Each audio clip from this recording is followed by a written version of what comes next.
What are Section 199A dividends? This is Sean Mullaney, financial planner. Let's get to it. So you probably just received in the mail a Form 1099 DIV. That's from your financial institution where you have your taxable brokerage account. And of course, that account hopefully paid dividends and interest and other payments during the year. And so now the financial institution sends you this 1099 DIV. It reports to you that income so you can report it on your tax return. And you're looking this form over and you say, oh, look at this box 5. It says Section 199A dividends, and it lists some dollar amount. Well, what the heck is a Section 199A dividend? I don't know anybody who went to school where they taught them what a Section 199A dividend is. What is it? It's a dividend paid by something called a real estate investment trust, a REIT.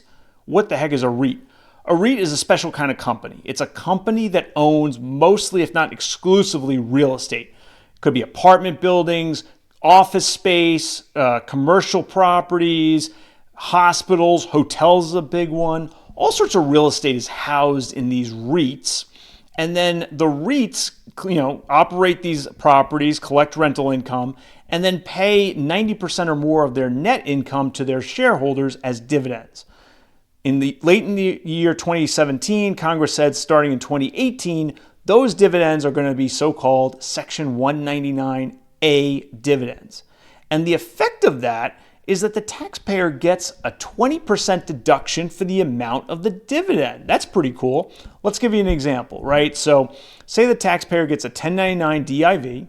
It reports $1,000 of Section 199A dividends in that box 5. What that means is taxpayers are going to be taxed on all 1,000 of those dividends. However, they're also going to get a deduction of $200 on their tax return. That deduction is referred to as the qualified business income deduction. That's pretty cool. It has the effect of taxing the dividend at a 80% effective tax rate. So if the taxpayer is in the 24% tax bracket, you do some math, I believe you get to 19.2% is the effective tax rate on that dividend, because Congress wanted to give these REIT dividends a little tax protection. For the shareholder, and the way they did it is by making those dividends qualify for this thing called the qualified business income deduction. A few things to keep in mind about Section 199A dividends and the qualified business income deduction. The biggest one is that the deduction for these dividends does not rely on the taxpayer's income, and doesn't matter if you take a standard deduction or an itemized deduction.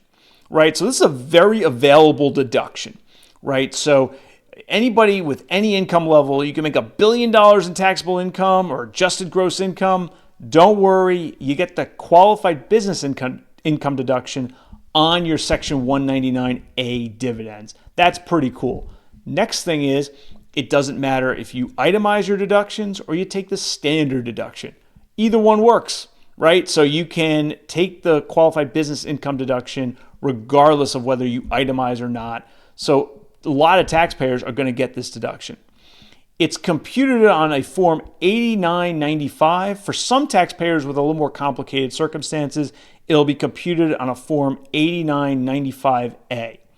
If you get a 1099 DIV reporting an amount in that box 5, you need to make sure that your tax return before you file it has either of those forms, an 8995 or an 8995A. That way you can make sure that the Section 199A dividends are properly reported, and then it should flow through from that form onto page 1 of your Form 1040. And that way you get the deduction. So it's basically good news to get a 1099 DIV that reports Section 199A dividends. It gives you a tax deduction and a tax break. For more, please follow my channel. Please like, share, and subscribe. And thanks so much for watching this video. See you next time.